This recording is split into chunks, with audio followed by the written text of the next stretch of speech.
Steph Curry had a chance to take the lead with less than 10 seconds to go last night, but missed an open three. Raptors went on to win the game, and more importantly, the NBA title after the game. The shot was one I take 10 out of 10 times, and we ran a play that was kind of, we got a decent look off of kind of a bobble catch, and I could see the rim, so I shot it. I'll live with that. We always talk about that, myself and Clay, in terms of shots that we take. You live with it, and I'd shoot that shot every day of the week.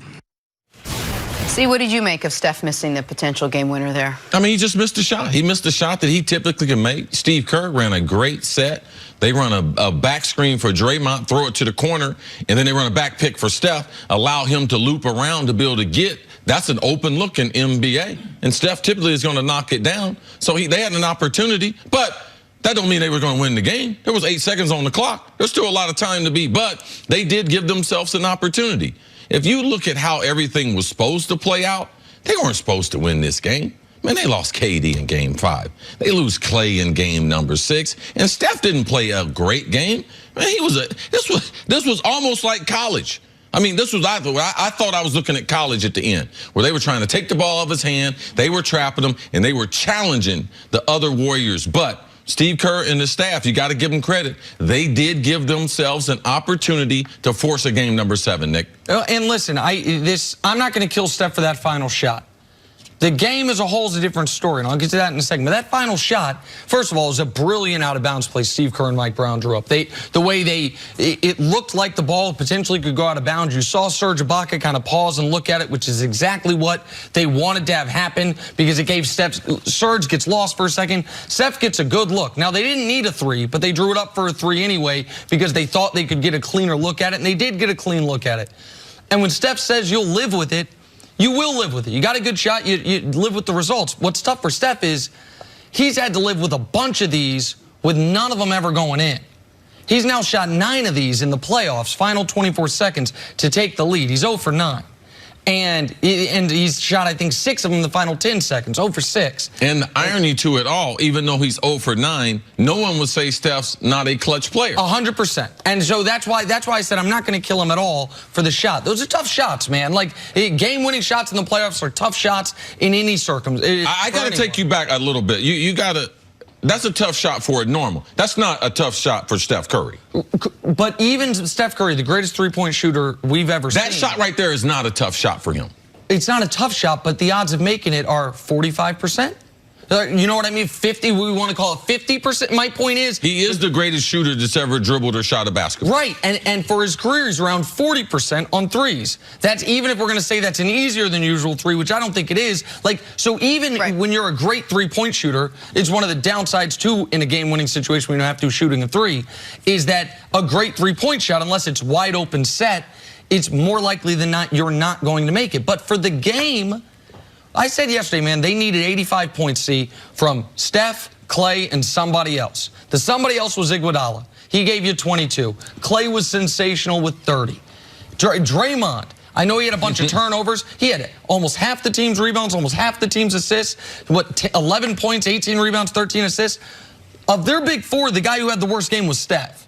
Of their big 4, the guy who didn't hold up his end last night more than anybody was Steph. And that, to me, I debate you on that one. Draymond with 8 turnovers was worse than Steph. But Dre did everything else for him. There's a reason why, because they're offensively challenged, what Steph had to do was going to be monumental. Man, they're basically only guarding 2 people all night. That's why Iggy's able to get off. But Draymond, in his inability to be able to complete the offense or run the offense, to me, he played worse than Clay. And he gave up the big drive to Pascal at the end. Tried to go for a steal. Pascal gets the easy bunny. But I want to ask you about Steph. So Steph Curry is now 3-2 in the finals. No finals MVP.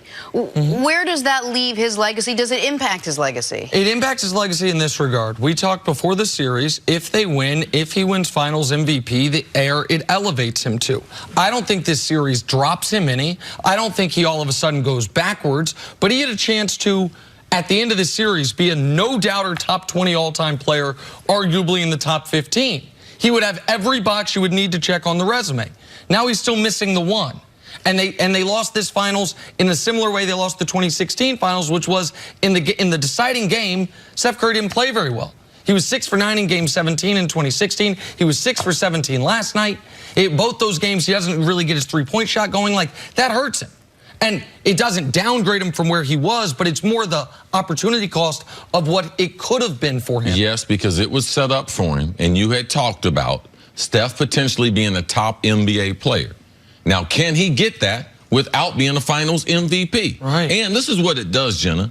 It doesn't make you go down, but it makes people have to look at and explain, oh, he was in 5 finals? Wow, really? Which one of our great players have we had in 5 finals and they weren't the MVP? And they won 3 of them. None of them. So there you go. So now he's in a class of he's one of one. And where does it sit as far as NBA history? That's up to those who like to be able to make these lists and everything. But to me, it makes it hard for him to be a top all-time NBA player, top 10 all-time, if he's not an MVP in the finals. How much wiggle room is there for him to I don't know, raise up in your eyes a little if he has to do everything by himself basically next year with no KD and no Clay? Is that going to change your minds at all? So this is what's the killer for It's going to be like James Harden. What do we care? You don't win no championships? Okay. Don't nobody care? And this is what's the killer for him. Assuming KD leaves, which we assume he will, Clay's hurt, the team's aging, is Steph Curry going to be in the NBA Finals again? Is he going to have a chance to fill in the one blank on his resume? That is now more up in the air than ever before. And they had the opportunity. He had the opportunity. KD wanted to get the 3 with LeBron. Steph had an opportunity to get 4 and go up front in front of LeBron. Man, you have to be able to explain how many times he was there, how many times they won, and why. Why didn't Steph, for 2 weeks and 5 opportunities for 2 weeks, why couldn't he be the best player in the world? That's for the experts like Nick Wright and people to explain. It's a tough one for him, and it's just he's such a great player. Right. And I thought he had the best game of his career in this series. And once again, he's going to go home without that other trophy, that one that Kawhi Leonard took home. All right, let's take a break. Coming up, did the Raptors only win because of the Warriors' injuries? We'll talk about that next on First Things First. And that shot he missed, that was right from Kyrie's spot.